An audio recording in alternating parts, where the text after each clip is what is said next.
Welcome back. This time we're talking about Legion, Season 1, Episode 4, Chapter 4. And what an episode this one was. We get to see more inside David's mind and beyond. We get some great action, some very interesting revelations, including the fact that some of the very few things in this show that we were fairly confident were actually real may not be. Now, as I mentioned, David spends most of this episode once again in his mind, or actually beyond his mind in the astral plane, where he meets a manifestation of Dr. Bird's husband. All the while, Sid, Ptolemy, and Carrie set out to find more information about David's past, specifically the memories that either he or some other force have blocked from view. This ultimately leads to a confrontation with the section agents, which in turn results in Carrie being shot and the episode ending on another cliffhanger. Now, there's a lot that I want to talk about from this episode. I'm going to go more or less in the order that it appears in the episode as just a way to keep track of things. Now, first off, once again, this episode opens in a very trippy way, like pretty much every episode so far. This time we actually begin with a double-nested narration.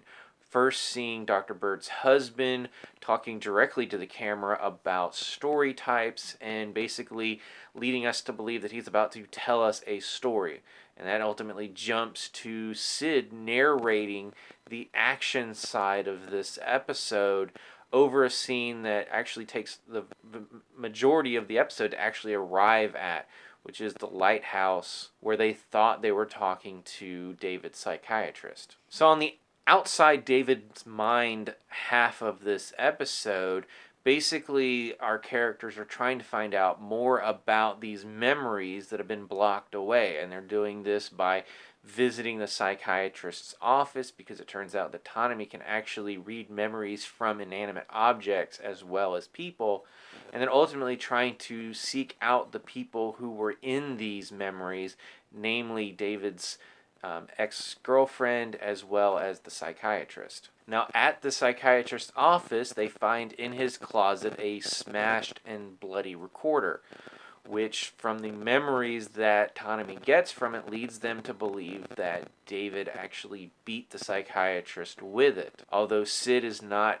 ready to accept that as fact yet, and based on what we ultimately learn in this episode, she may be right to not believe it. Her theory is that all of the little breaks and inconsistencies they've seen when inside his mind are the result of David manufacturing fake memories to protect himself and possibly others from whatever actually happened. And the scene that seems to be the most protected is his conversation with the psychiatrist about what the stars said. She believes, and it makes sense, that he said something that he should not have in that session with the psychiatrist, and he was breaking into his office to get those tapes. We've seen flashes of him eating the tapes.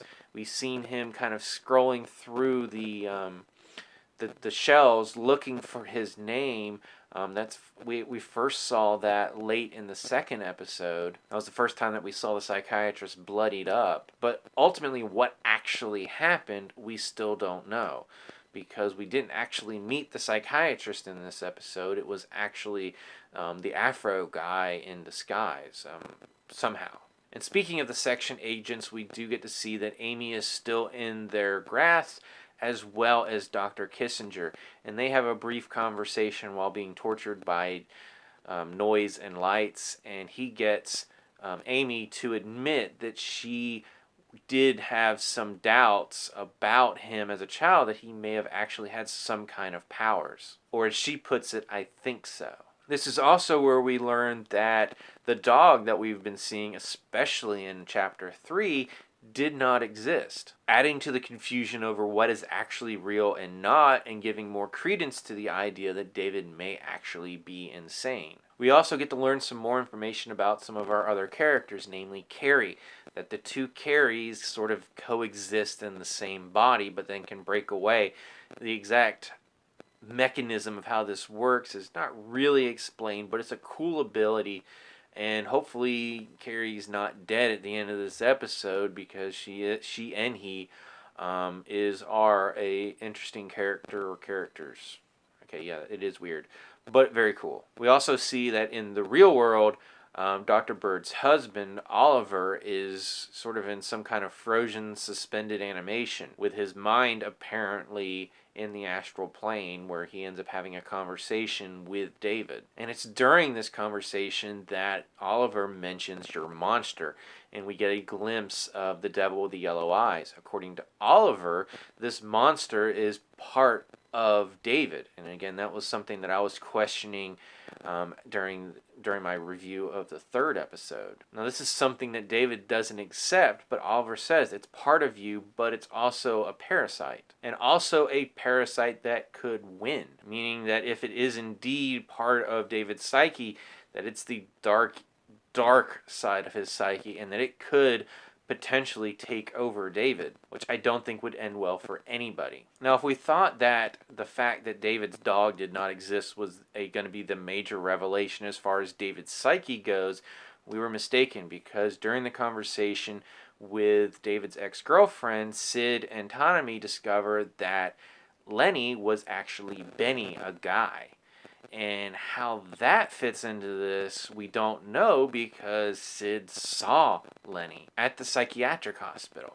How all of this is working is was Lenny a physical manifestation or a mass hallucination from David's powers?